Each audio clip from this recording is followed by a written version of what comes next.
get into who's what, where, and stuff like that, we have presenters today. Very casual. Come on up. Talk about the subject that was sort of assigned you to make you feel like you're in kindergarten again. And feel free to go. And then if there's questions, shoot them. That's the most important thing we're here for. When it's over, there is refreshments in the West Gallery, and I'll turn the lights on in the military room if anybody wants to venture upstairs. Right? And our first presenter, Michael G. O'Connor. I was very pleased when Joe asked me to come here and to do this. And as I started to indicate, and we're talking about this man, here's the focus of our speech, Edmund Charles Clinton Jemaine. And so, but we have to begin with his great-grandfather. Grandfather was Citizen Jemaine, Edmund Charles Jemaine, from France. He was the first minister in 1892 from the court of France to, well, it wasn't a court anymore, I guess they had a revolution going, to George Washington's government in New York City. It was the country's capital at the time. But being a diplomat, this is Citizen Jemaine, he had dual roles, and the French government sent him over here to try to enlist the United States to join with France in their war against Great Britain and other people, the Spanish in particular too also.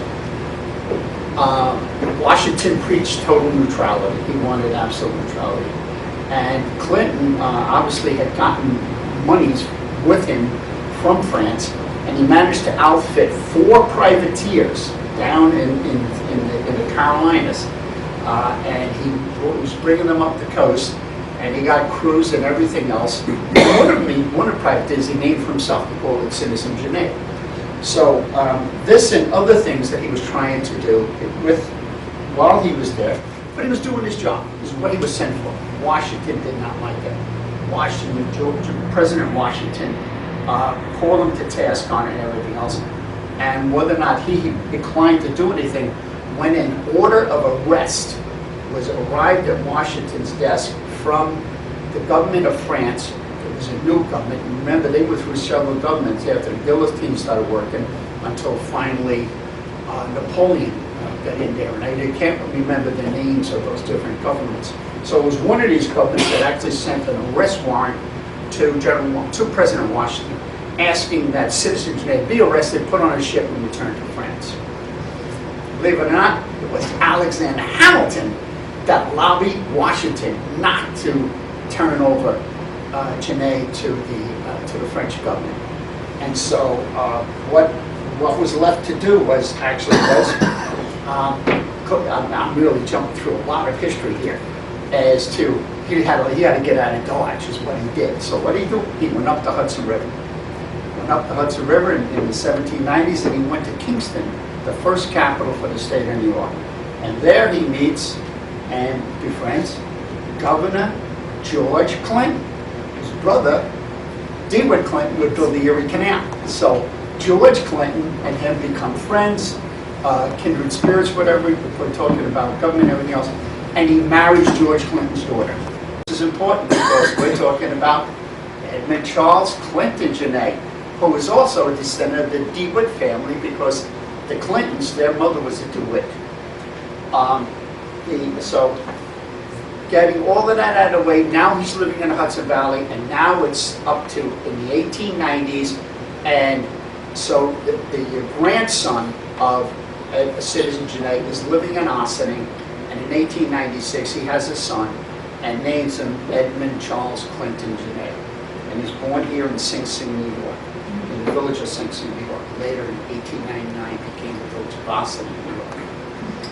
So young Edmund was just a normal boy here in Ossining, but at the age of about 9 years of age, his father died. And he was actually taken under the tutored wing of the Tompkins family. Tompkins family is very historic in the village of Ossining. He was a member of the board of directors of the academy the Mount Pleasant Academy for Boys, the military academy, and he was also president of the school board, the Ossining Unified School Board, and he controlled that as well. And Tompkins, so we'll get to that. So you figure that now young Jemaine has all of his father's papers, his trunks, his papers, things that his great-grandfather had and stuff. And he really gets a sense of why where he came from, his French heritage, and everything else, and how the realms of the diplomatic community in Europe in that would have been the 18th century, what was going on then in that realm. This, I believe, had an effect on him. So you read everything, it's what I get between the lines. He becomes, he wants to be, he didn't go to Ossining High School, he went to all the other lower grade high schools, but he didn't go to Ossining High School because Mr. Tompkins got him into the Mount Pleasant Academy for Boys. And it was there that he had military, he had this picture of him and his two brothers in like Civil War type American Army uniforms, things like this. And now, he was a smart fellow, but Tompkins managed to get him an appointment to Annapolis. He wanted to go in the Navy. And he failed the mathematics part of the test. That's why he failed. He could not get, he did very well on everything else, but he couldn't pass the math portion of the test.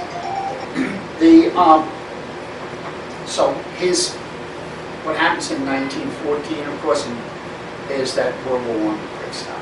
Archduke Ferdinand is assassinated in Sarajevo, and all hell breaks loose in Europe. And France is in the war, along with everybody else.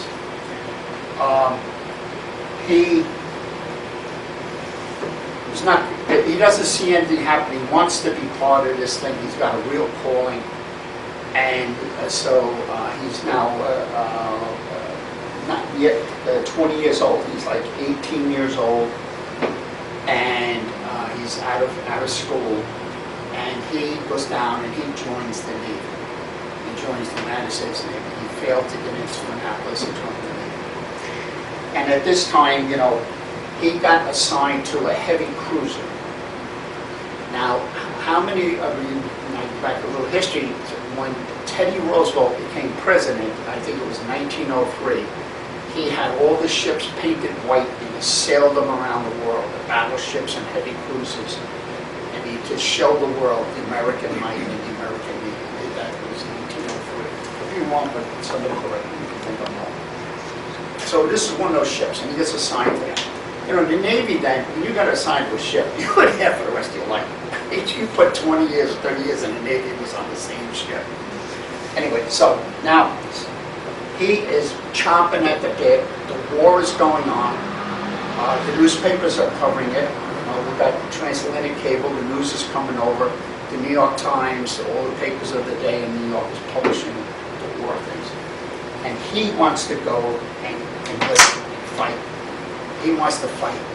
And the heavy cruiser that he's on winds up in the Brooklyn Navy Yard for extended repairs. I mean, nobody's going anywhere. You don't get reassigned. You're there, and they give you weekend passes every weekend because there's nothing for you to do. And so what he does is he deserts the Navy, finds a ship, New York going to France. He goes to France in January of 1915. And he's not eligible to join the French army, but he joins the French Foreign Legion. And there's old stories about the French Foreign. They'll take anybody. And so the French Foreign Legion accepts him in. And as he becomes, there's articles in here about some of the most horrific battles of the warfare, trench warfare, that happened and that occurred 1915 and into 1916. That was held in World War I on the Western Front. All right, and he's fine. I mean, he had, there was talk about him and his heroism and everything else, but all the officers that could have wrote him up for his heroism, they all got killed in some of these battles. And but he must have been this gutsy guy, you know, because he came from Ossining. And we all think we can do anything, you know? And he talks his way into the Lafayette Estrogen. He's got nobody saying, yeah, good guy. He really did it on his own. And he got into the Lafayette Estrogen, and he says, I can fly a plane. And so he was only a corporal. He was a corporal pilot. They didn't make them pilots and everything else. And there's many pictures of the Lafayette Estrogen of American citizens. And it was an integrated unit. There was black and white Americans that were flying for the French in the Lafayette Estrogen. Later on, when the Americans finally got over there in late 1917, believe me, they didn't go there right away. And they needed pilots, they needed experienced pilots. They took all the white pilots. They would not take any of the black Americans. They stayed in the French army throughout the rest of the war. But Edmund DeWitt became a distinguished pilot. He wasn't considered like an ace, although he probably did some fighter pilot. He was a reconnaissance, and these guys, reconnaissance guys, they took their lives on the line. They were out there flying low, trying to see what they can see and report back and everything else. And he was a very daring reconnaissance pilot and a very good one, and did an excellent job. So, without getting into the history of the battles or the sinking of ships and everything else, what happened? Well, in April of 1917, and on the, I think it was April, I should have wrote those notes down, but I believe it was April 10th, 1916, President Wilson signed the Articles of War that had been passed by Congress and for us to go into World War I. And that was on, I believe, the 6th or some 10th of April. And 9 days later, thereabouts, Jemaine was coming back from patrol, and he was shot down. When they retrieved his body and they carried it, and they were going to prepare him for burial, and there's pictures of his mates giving him a eulogy and everything else. They found that in his tunic, under his tunic, because you know, even if it's cold up there, when you get up to the altitude and flying an open plane, it's cold. It's like we got right now. Motorcycle, you need leather to keep them warm.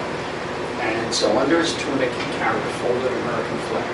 So here he is, a deserter of the United States Navy, and he gets shot down against our enemy because now war has been declared.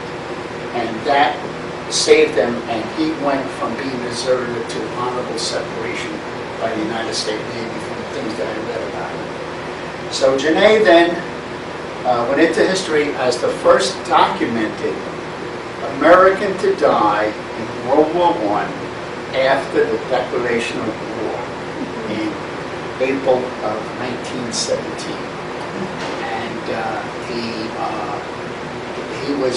there was a lot about him. He was a very diligent pilot. He would not drink and get drunk and come back or leave drunk. He would not do that. He made sure that he was always fit for service and to go to duty. He was admired by all those who served with him in his unit, and he was, by all accounts, he was a model soldier. He was smart and crafty and everything else, and good. And he wrote a lot, and there is a book available, and I checked it on Amazon. It's for sale, $22 hard copy of some of his writings. He was a prolific writer. He also sent many postcards back to Ossining to his friends and everything else, and he would write nice little ditties and things like this. And he did a lot of writing, and like I said, all of this is available on the website. You can troll through it. It's amazing. Even just a few things that I couldn't, because I couldn't find my other folder. Because last year, in April of 2017, we did a special ceremony for the 100th anniversary of the declaration of war for World War I, and for the 100th anniversary for the death of Edmund C. Jemaine. And so we had to move it up a week because the actual death, the day of his death, which I believe was the 16th of April, was Easter Sunday last year. So we couldn't do it Easter Sunday, we did it the week before. And we had a ceremony and everything else. And we're the only ones that did that. And I put out flyers, I had people help me, and you know what, nobody cared. It was amazing. Thank you very much. And I mean the media, the whole media, and it was again the 100th anniversary. But so you have something there. We have it because a lot of things occurred. If Citizen Jemaine hadn't been sent over here, we never would have happened. And the citizen got involved where he was, got his wrist slapped, and he goes up the Hudson River and finds Governor George Clinton, who was a DeWitt. By the way, my wife's brother-in-law is actually he's the bloodline, he's a DeWitt. And he's actually my brother-in-law, and has 2 sons and 2 grandsons. And actually they are the last DeWitts of the DeWitt family. They don't have any money. All they had was the name. They were in the family Bible and everything else. Mike, where is he buried? Okay, he's buried in a small cemetery outside of Paris. I have the name here, and he's there. And there's pictures of the captain giving the what do you call that at a funeral when somebody's laid out? Well, it's a eulogy, but the French have that name for it. I didn't know why it is. So anyway, and that American flag, along with a French flag, were draped on his coffin. And again, he's buried outside in a small cemetery outside of Paris. What about his descendants? Did they remain here in Ossining? No, yes, there were, but they weren't Jemaines anymore. Because I think his brothers died, his 2 brothers, younger brothers, and because that family, when they, not going by what I was told by the old timers here in Ossining, I'm going back 30 years ago more, guys that were still alive. The Jemaine family wanted Ossining Post 506 to become the Edmund C. Jemaine Post 506. And the guys there said, no, we're not going to name it after one person, we're going to name it after Ossining. So they did that.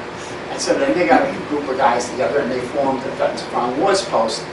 And the family put pressure, and the family did it. The family was instrumental in having then the post, the Veterans of Foreign Wars Post, and George is a member sitting back there, and a member of the Edmund C. Jemaine.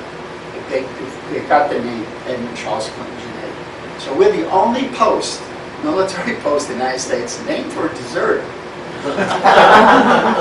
Right? That later on became a honorable separation and a hero of World War I. And the first recorded death of an American after the declaration of war in April of 1917. And so the rest of the thing is it's unbelievable because the war, it took a long time. The Americans declared war and had no army. They had nothing. They had to put an army together, they had to train them, they had and then get them over to France. So that took months and months and months. And so finally they got over there. Really only fought for like 10, 11 months in the war. And the war ended, of course, with the armistice on November 11th, 1918. So this year, November 11th, 2018, will be the 100th anniversary of the armistice. And as a wrap up here, I had a conversation in the other room before that, and we're the local veterans. I wear another hat, and my other hat is I am chairman of the Central Committee of Organized War Veterans for the town of Ossining, besides being commander of the VFW post. And we're trying to do something special for to recognize the 100th anniversary of World War I here in Ossining. And thank you all for allowing me to speak. And you will pull it off, for sure.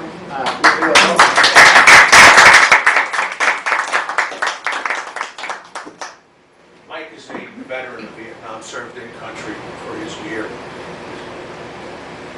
And I think in the fine print down there, John, it says where the cemetery is. Oh, yeah. Let's go. So afterwards, That's true. We're in. okay. Lloyd, you ready? Sure. Next presenter is Lloyd Hearst, and what we asked him to do is that there are two Ossining graduates, two soldiers that lives, death paralleled each other, I would guess we could say. Yes. And we're going to try to cover that. And Lloyd, thank you for coming. Great. Thank you. This evening, as we celebrate Memorial Day, we'd like to remember all the soldiers who died in all the wars that America has fought in. However, tonight I'd like to focus on two young men from Ossining who fought and died in World War II. During World War II, 76 men from Greater Ossining, from the town of Ossining, villages, Briarcliff Manor, they lost their lives fighting for our country. And there are their pictures, are over there. Okay, 76 men. This evening we want to honor all these men by focusing on two of them, William M. Bracken and William G. Berberich. There are arrows over their pictures over there. Both known to friends and family as Bill and Bev, B-E-B, Bev. Let's start with Bill Bracken. He lived at 56 Ferris Place in Ossining. He was voted the most popular student in his 1940 Ossining High School class. He was the senior class president and a member of the Honor Society. He even represented the New York Times on the campus. Bill had plans to enter the civil service. He was on the staff of the Wizard. This is the yearbook, the Wizard. Okay? He was on the staff of the Wizard, the school's yearbook. And in the Wizard, he wrote, "My ambition is to be a success socially as well as financially." And then his classmate, William Graham Berberich. He was Bill Bracken's 1940 classmate, and they worked together on The Wizard. Bev Berberich lived at 37 Terrace Place in Ossining. He was a gifted artist. He was the art editor of The Wizard. Now there's that picture over there was drawn by Berberich, and inside of the yearbook is this beautiful work of art, and it's on the inside cover and it's on the back cover. And this yearbook that we have here at the Historical Society is actually autographed by William Berberich.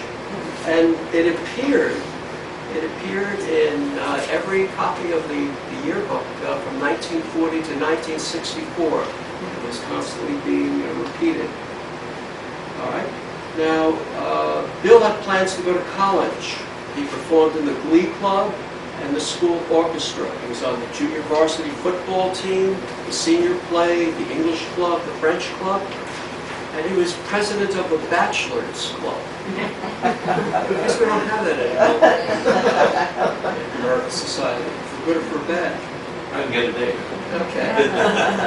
I'm sure that was a college thing. Okay. No, I guess it was like a high school fraternity. Okay. All too soon after graduation, the United States entered World War II, and both Bill and Bev joined the armed services. Bill Bracken joined the Air Force and saw action in the skies over Europe. Bev Berberich joined the Marine Corps, and he saw action in the Pacific Campaign in the battles of Tarawa and Saipan. Well, let's start with Staff Sergeant Bill Bracken. He was a tail gunner on an aircraft known as the Flying Fortress. He took part in the relentless bombing of Germany. Now, their mission was to destroy Germany's ability to wage war, gain command of the European skies, and pave the way for an eventual Allied invasion. Their targets were aircraft plants, oil refineries, factories, and ball bearing plants. Thousands of American and British airmen lost their lives bombing over Europe. Bill Bracken won the Air Medal and Oak Leaf Cluster for his heroism in the line of duty. However, at the age of 21, he was killed when his plane was shot down. Let's switch now to his classmate, PFC William Berberich, United States Marine Corps. For the war against Japan, American generals drew up a battle plan against the Japanese that had Marines hopping from one Pacific island to another until they conquered the island of Saipan. Once the Marines conquered Saipan, a crucial air base would be built from which the United States could launch its new long-range B-29 bombers directly at Japan's home islands. Ben Berberich fought in the Battle of Tarawa on the Tarawa Atoll in the Gilbert Islands as part of Operation Galvanic. Nearly 6,400 Japanese, Korean, and Americans died during the fighting. 4,500 Japanese defenders were well supplied and well prepared. They fought almost to the last man, exacting a heavy toll on the U.S. Marine Corps. Berberich's primary job during the conflict was to maintain the records of personnel embarked aboard his ship who were participating in action. According to his commanding officer, General Julian C. Smith, Ben worked tirelessly, continuously, to maintain correct casualty lists from the 2nd Marine Division. But he also volunteered many times to carry ammunition supplies and to bury the dead. He did this conscientiously and continuously from one day to the next. He was cited for meritorious service for his actions during the Battle of Tarawa. William Berberich survived the Battle of Tarawa, but later died during the succeeding Battle of Saipan.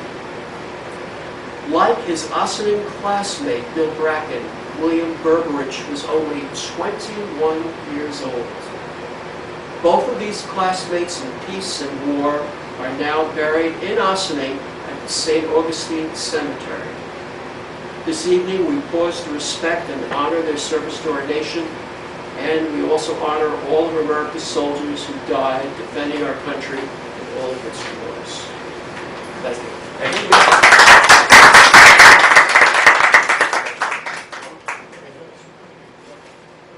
Just to add a little bit to that, the pictures there, side by side. I stuck the yearbook sort of behind it next to the other picture. And what you'll see is one of them, a young lady, the other one, and a young lady. Their pictures are on top of each other in the yearbook. You go to St. Augustine Cemetery, which we had a tour of, we put a tour of the cemetery, their headstones are side by side. So from those pictures there, the only thing that separated, it seemed, was the C's, one going into Marines, one going into the Army. But they were killed in action basically a month separate from each other. The dates are on that thing. Lloyd's looking at me like, okay, the dates are on there. I forget what it is. I think one was May, one was June. But they're just about a month and a couple of days separated from their death. So they were together from high school to their burial. It's just amazing, you know, that you can have something like that. And Lloyd, I thank you for getting everything out. I have to ask you a question because we didn't know the answer when we went through with it, and I'm not sure. Are they actually buried at St. Augustine's, or do they just have the tombstones? I'm told they're buried there. Okay. I might be wrong. No, I don't know. You know, we sort of, You know, sometimes it's just the, Yeah. I'll have to ask. yeah, we sort of just said, we didn't know the answer. We were just wondering out loud. We thought maybe, you know, we could clarify that. All right, our next presenter is a friend of ours, Mr. Bob Cooley, who I've been friendly with Bob for when I came to Ossining 50 years ago. He was my banker then. He's my friend now and everything else. And what we would like him to do is just take us back through World War II and his time in Ossining and stuff like that. Thanks, Doug. Thank you, I appreciate that.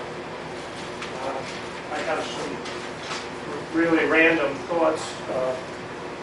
I've been totally prepared as just to give you a little idea of the timeline. I was born in 1927, and when World War II started in Europe in 1939, I believe it was September 1st, 1939. I was 12 years old at that time.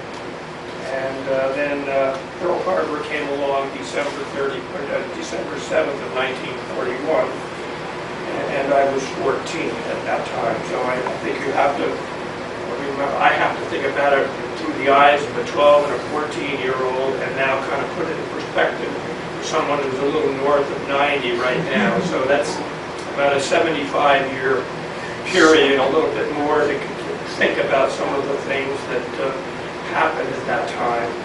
And I think it was Norman who made a comment before, World War II certainly changed everyone. Everyone's life was changed by it in so many different ways. And I remember my granddad was a real good buddy with my brother and myself, and we spent an awful lot of time with him. And, you know, I think we all remember, those of us that are old enough, remember what's the two dates that they'll never forget: December 7th, 1941, and September 9/11. I guess there's one other one in my life. I'll never forget the beginning of World War II, September 1st. My granddad always bought a lot of Pontiacs in Ossining, and he bought them down at an agency right on Spring Street, the Acker Agency. And he knew things were happening in Europe, and before we got into the war, and he bought when he said, well, this is going to be my last new car, and he bought a 1939 Pontiac.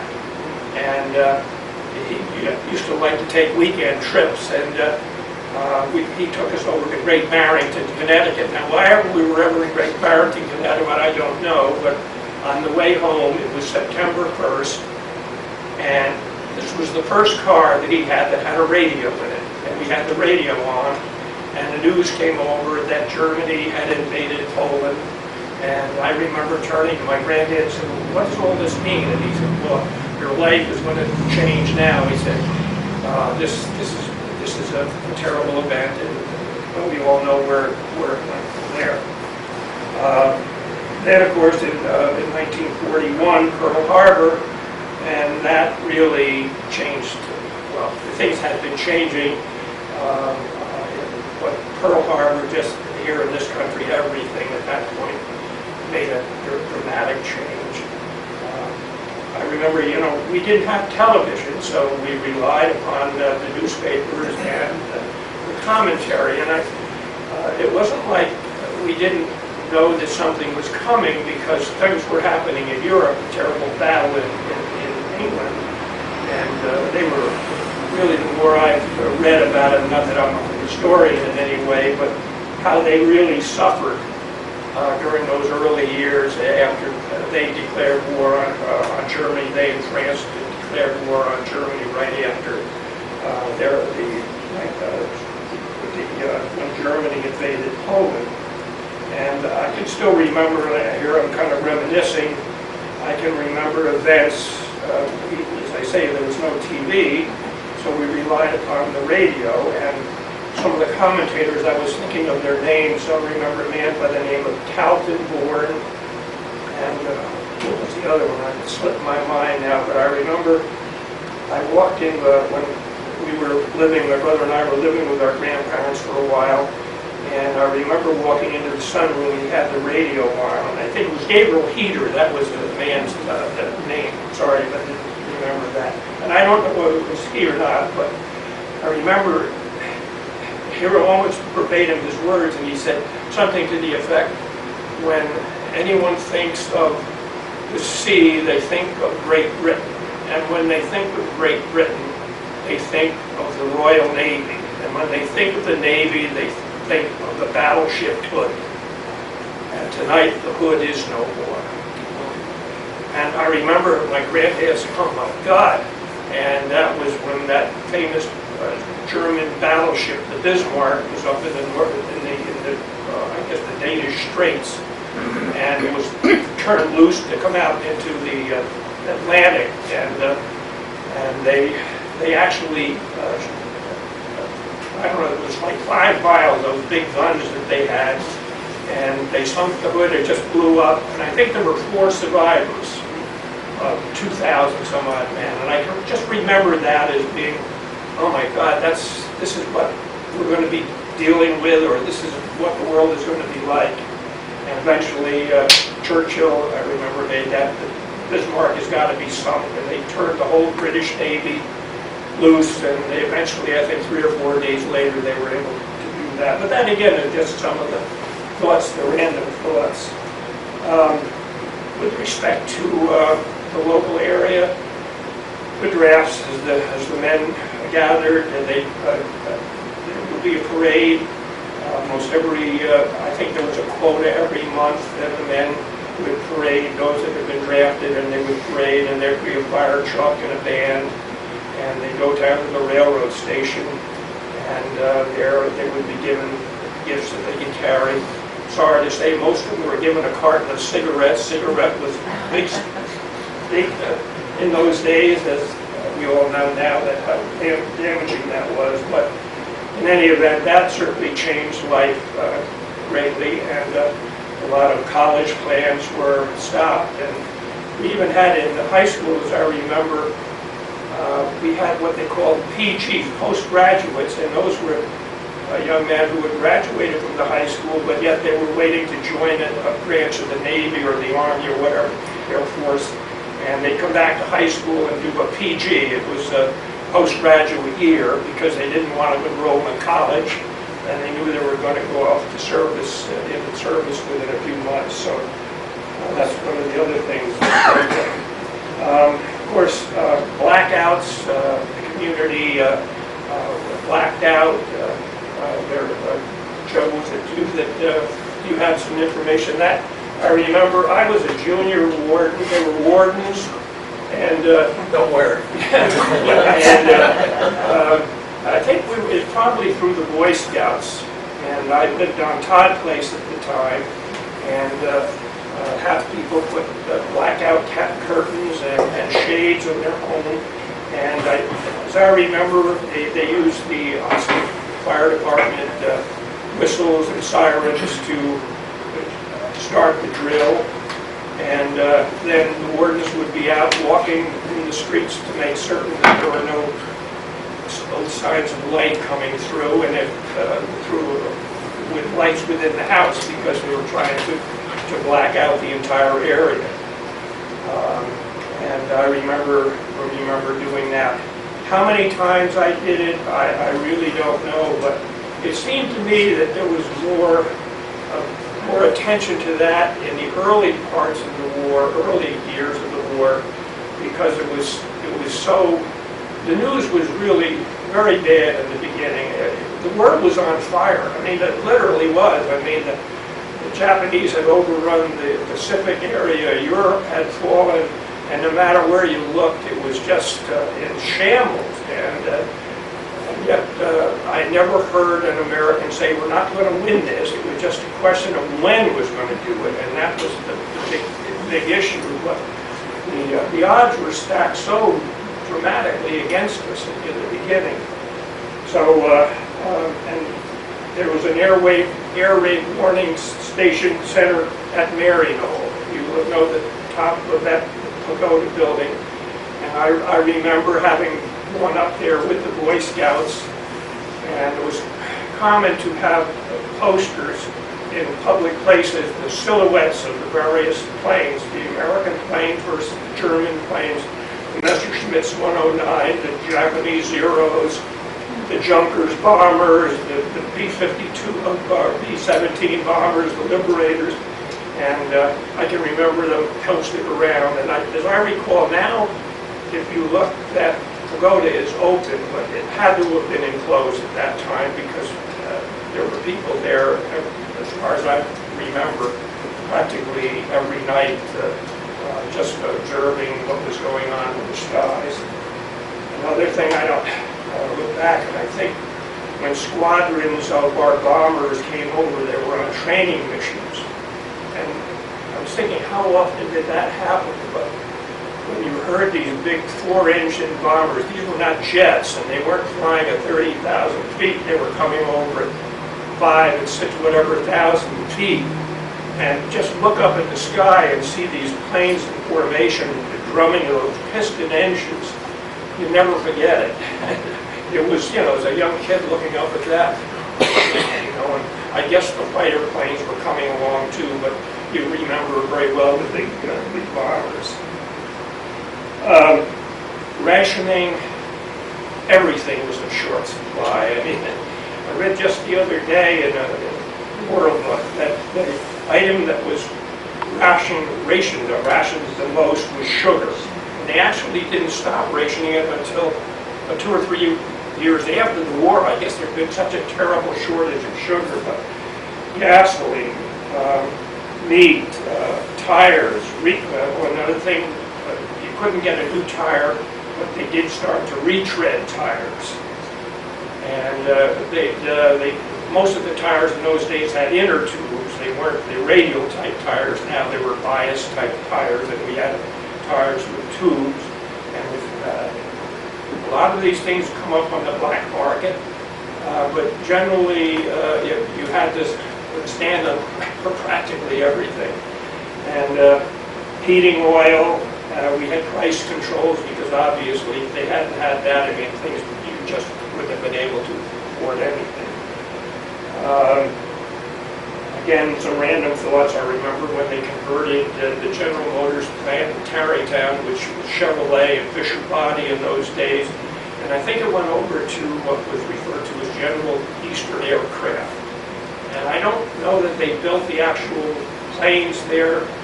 Maybe they're thinking maybe the fuselages of the planes were built there, but not the whole plane was not assembled there. But that was a big employer. Of course, service flags in the windows of the homes of all these young men and eventually women hanging in the windows proudly with a star. And of course, then the terrible events if a boy was killed or a girl, a young lady, the Gold Star. And when we have the Memorial Day parades during the war years, you can see the group of Gold Star mothers growing, and it was just a realization of what was happening. These women who were really young women at that time, and usually their boys 21, 20 years old. Everyone was notified at that time, I believe, with Western Union. I can remember going to school and somebody saying, you know, there was a fellow who worked for the Western Union, and the Western Union in Ossining at that time, as I remember, was right alongside of the Victoria Theater. It was just a very little area there, and there was a fellow by the name, I don't know if it was a school name or his nickname, Bobby Jack, and he actually delivered Western Union telegrams by bicycle. And I can remember going to school and somebody saying, Jesus, I saw Bobby Jack down on such and such a street. Hope he didn't. I said, oh God, you know, and then you think of the number of people, the young men that you knew that this might be the bad news that they would get. I remember, like, wasn't common, used to be buy it new, wear it out, make it do without. That was kind of the way the whole world was then. We just had to conserve. Norman was commenting earlier about his family saving tinfoil. Mothers, people, everybody, anything tinfoil, we wrapped it in balls. Rubber bands, newspapers. There were newspaper drives. Everything could be recycled in some degree. There was really very little unemployment at that time, and my early life, I grew up through that period of time when I didn't recognize it as probably as I would now, but things were difficult for so many people in the 30s. I can remember going to the door when the doorbell rang, and there would be a gentleman, he's rather disheveled, and he'd ask if my mom was there, and I generally say yes, and she'd come and he said, I'm just looking for a meal. I'd be willing to do any kind of work. to help. And I remember one day my granddad thought that he could really beaten a hole in the backyard, he'd get some water there because we had tomato plants. And I remember a man coming and digging like that and then eating a dinner. That my grandmother had prepared for him. A lot of them were on their way. They were walking and they were on their way on Route 9 going up to Graymore. And you know where that is. And they would get care there and food and lodging. And remember that people saying he was on the road headed for probably going up to Graymore. All that changed. The Holy Mountain. All of that changed very dramatically, and everyone was working. Let's see.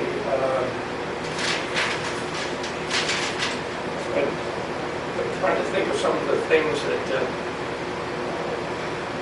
we conserved. So many things.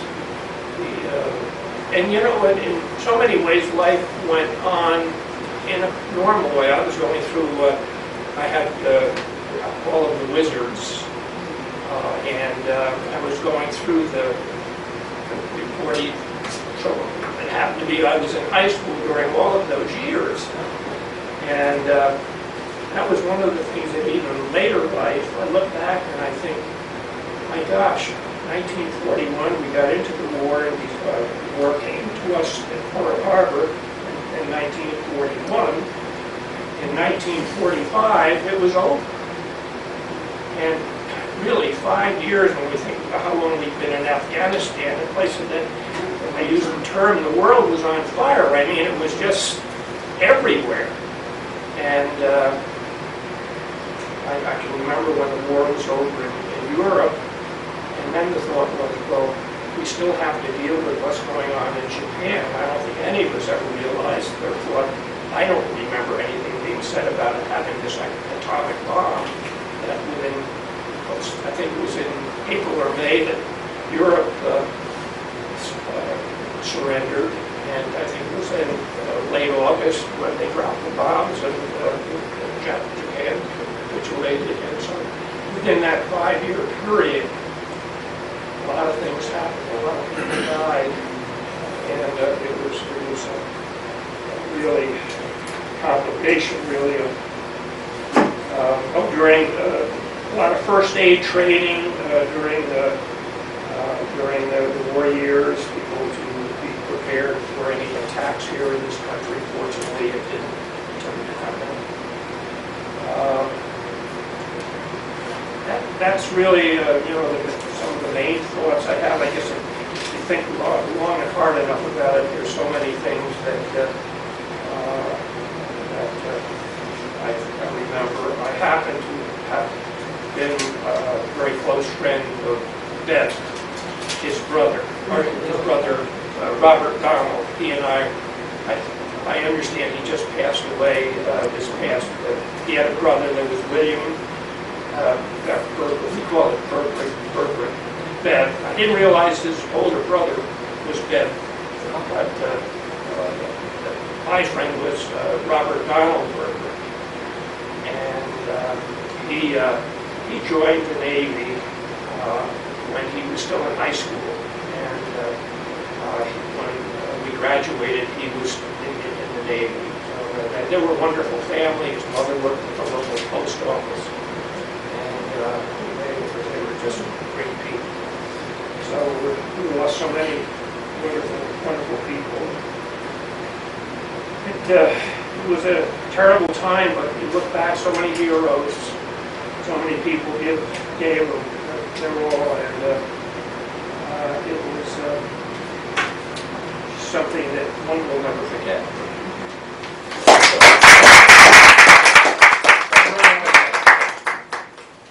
Had here with I was talking about it was we have a test blackout Tuesday, May 5th, 1942, 9 p.m. to 9:20 p.m. The signals were, the alert was short blast of warden's whistle. All clear was long blast of warden's whistle. Distinguish all visible lights, put cars in garage if possible, keep indoors, obey your air raid wardens, and big letters, please cooperate. And we got a couple things here with Bob. First of all, I heard you were at St. Patrick's Cathedral the other day. Oh, Why don't you tell the people about it? oh yes, so we're very proud. My daughter's middle boy, Michael Connolly, just was ordained a priest. And, so we were at St. Patrick's for that event. And, it was a wonderful weekend. And, he's been assigned, he received his assignment. He's going to be at the Hopewell Junction Catholic Church. I don't know the name of it, but thank you for that. And somebody else told me a story about you telling them a story. How's that sound? You were a student at Washington School. Correct. There was something navigating on the Hudson River. Remember Hindenburg? That's what I was alluding to. Yeah, you know, that before the war, the Germans pioneering these great big zeppelins, the Graf Zeppelin, and they had created the Hindenburg. They, unfortunately, they didn't have access to helium, thank you very much, and which is not flammable. And but theirs was plated with thank you.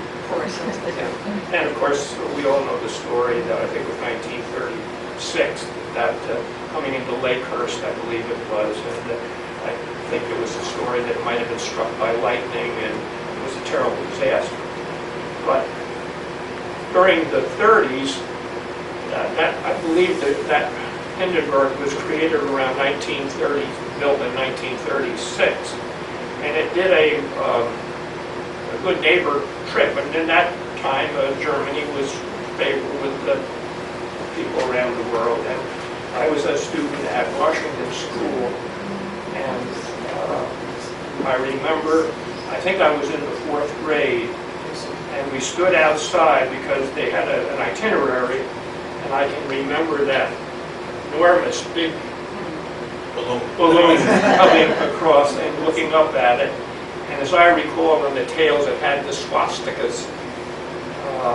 But at that time we were at peace with Germany. But yeah, that was quite an event. That's right.